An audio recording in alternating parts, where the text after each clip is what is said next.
생활고로 어려움을 당하는 한 사람이 있었습니다. 이 사람은 정말 어려웠어요. 얼마나 어려운지 전기료를 낼 수 없어서 전기가 끊어지고, 그리고 또 물도 다 끊어진 거예요. 그러니까 이에게 가장 힘든 것은 뭐냐면 더운 한여름의 시간, 그리고 추운 한겨울의 시간을 견딜 수가 없었어요. 너무너무 힘들어서. 왜 그러냐면 이분은 누운 채 그냥 거동할 수 없는 그런 사람이었어요. 그리고 이 사람이 어떻게 해볼 수 없는 그런 상황이었습니다. 이런 소식을 듣고 그에게 방문해서 보니 벽에 있는 변을 다 발라놨어요. 왜? 못 움직이니까. 그런가 하면 소변을 다 그 자리에서 해결해서 온몸이 막 그냥 냄새가 나고 몸이 막 악창이 난 거, 쉽게 말하면. 너무 누워 있어가지고 등에는 욕창이 생겨서 썩어 들어가기 시작을 해요. 이런 상황에서 이제는 옷이 그 욕창에 달라붙어가지고 뗄 수가 없어요. 칼로 도려내지 않으면 안 될 상황이 오고야 말았어요. 그래서 어쩔 수 없이 그를 병원으로 이송해야 되는 그런 사람이 있었어요. 여러분 상상을 한번 해보세요. 한 평, 두 평밖에 안 되는 그곳에서 갇혀 지내는 인생, 얼마나 그 마음이 아팠을까? 얼마나 그곳에서 나가고 싶었을까? 얼마나 그 햇볕이 그리웠을까?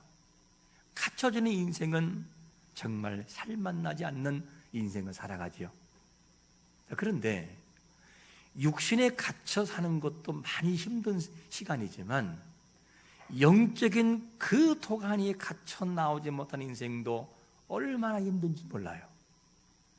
그곳에서 나오고 싶지만 스스로 나올 수 없는 그런 힘이 없을 때 이거는 견딜 수 없는 그런 마음이죠. 그리고 오늘 본문에도 이스라엘 백성들이 완전히 갇혀지는 삶이 나와요. 포로가 되기 전에는 포로가 안 됐으나 영적으로 갇혀 지냈고, 포로가 된 이후에는 육체적인 것과 영적인 것이 같이 그냥 포로가 돼서 나을 수 없는 아픔을 그들이 경험하고 있었어요. 하나님은 그들에게 계속 경고했습니다. 너희들이 돌아와라, 하나님 앞에 돌아오라라고, 살 길은 오직 나에게 돌아와 회개하는 것밖에 없다라고 그렇게 많은 세월 동안에 선지자를 통해서 외쳤지만 듣지를 않았어요. 결국에는 이들이 포로가 돼서 이방 나라에서 고통받는 세월을 지낼 수밖에 없었어요. 그래서 육적인 갇힘과 영적인 갇힘이 함께 있었던 이스라엘 백성들의 모습이었어요.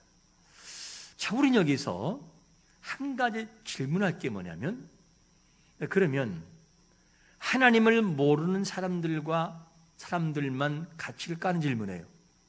아니라니까요. 교회는 나와 있어요. 신앙생활은 한 지가 오래됐어요. 근데 그 마음속에 공허함이 있고, 남들은 행복하다고 이렇게 말을 하고 목사님이 그렇게 행복하다고 얘기를 하는데 나는 행복이 없어요. 아무리 봐도 의무만 아니면 교회를 안 나가고 싶은 생각이 있을 수도 있어요. 왜 이런 생각이 들을까?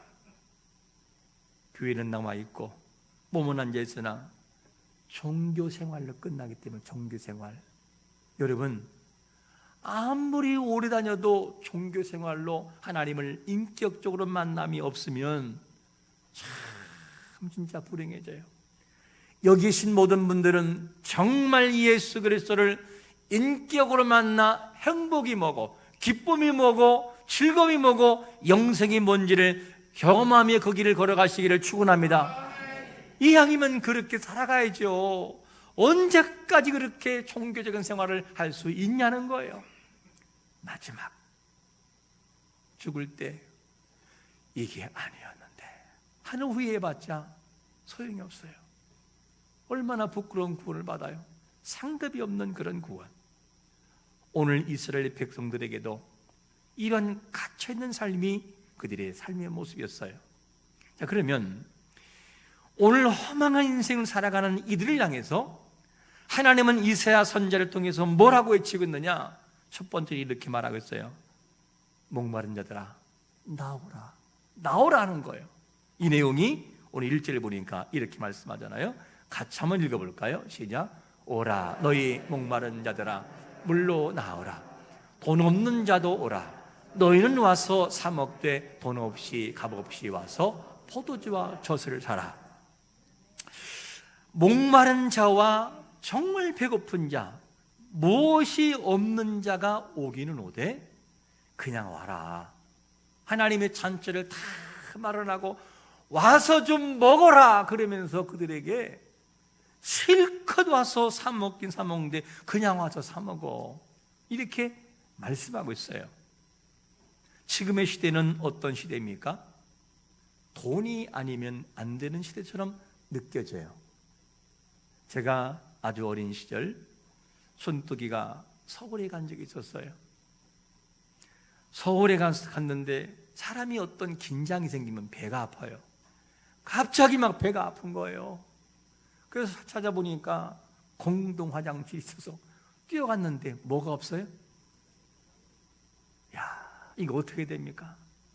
지금처럼 전화만 있으면 전화해서 좀 가져오라 하면 좋을 텐데 그럴 수 없잖아요. 그래서 다시 빨리 뛰어가지고 돌아보고 보니까 한 평도 안 되는 그 버스표 파는 거 알죠? 버스표. 그곳에 가가지고 아줌마 신문 한 장만 줘요. 다 그대로 신문 한 장만 줘요. 왜? 급하니까. 아줌마 뭘 하겠을까요? 50원요? 이게 무슨 말이냐? 이 신문 지난 신문이라 할지라도 당신이 사가려면 50원을 내고 가져가라 이거예요. 시골 같으면 어떻지요? 시골 같으면 그냥 갖다 주잖아요. 한 장이 아니라 뭐 두 장도 주잖아요. 근데 이 서울의 가치는 뭐냐면 돈의 가치였어요. 휴지 한 장을 버리지 않는 그 모습. 제가 너무 어이가 없어가지고 아줌마 한 장만 주세요. 50원요. 내가 너무 어이가 없었어요. 아마 저도 그 사람 바라볼 때 어이가 없었지만 그도 저를 볼 때 어이가 없었을 거예요. 왜? 그냥 주는 게 어딨냐? 돈 주고 사야지. 이 모습. 사람은 지금 살아가는 시대가 어떤 것이냐? 돈의 가치 공짜가 없어요. 하나님 뭐라고 하냐면 지금도 우리에게 얘들아 그냥 와서 먹고 마시고 즐겁게 지내라. 돈 내지 말고 와서 내가 너에게 마련한 이 잔치에 함께 참여하라고 말씀하고 있어요. 그런데 이 말씀 보면 이렇게 권고하는데도 당시의 백성들의 모습은 어떤 삶을 살았느냐? 이렇게 살아가더라는 거예요. 어떻게? 2절처럼 살아갔어요. 너희가 어찌하여 양식이 아닌 것을 위하여 은사라 주며 배부르지게 하지 못할 것을 위하여 수고하느냐? 내게 듣고 들을지어다. 그리하면 너희에게 무엇을? 좋은 것을 먹을 것이며 너희 자신들이 기름진 것으로 즐거움을 얻으리라. 그런데 사람들이 아무리 이야기도 안 들어요. 어떻게 살아가느냐? 양식이 아닌 헛된 것을 위해서 돈을 쓴다는 거예요. 그런가 하면 배부르지도 못할 것을 위해서 그렇게 일을 하더라는 거죠. 이 말씀을 우리에 가져와서 이렇게 물어봐야 돼요. 그렇다면 우리는 어떻게 살고 무엇을 위해 살고 있으십니까? 하는 질문이에요.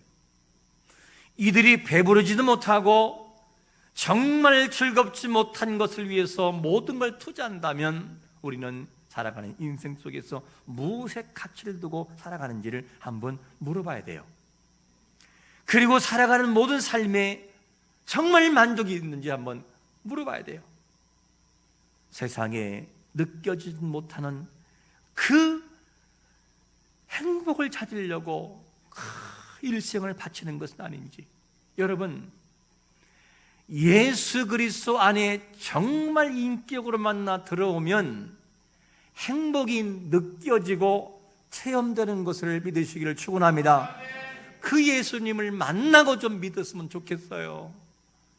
이렇게 살다가 하지 말고 단지 그냥 종교생활로 끝나지 말고 오랜 세월 교회 나왔으나 만남이 없는 삶이 아니고 정말 그분을 만난 삶, 그 속에 주님 만나고 너무 기뻐서 주님 앞에 춤추고 싶은 그런 마음, 이런 삶을 좀 살았으면 좋겠어요.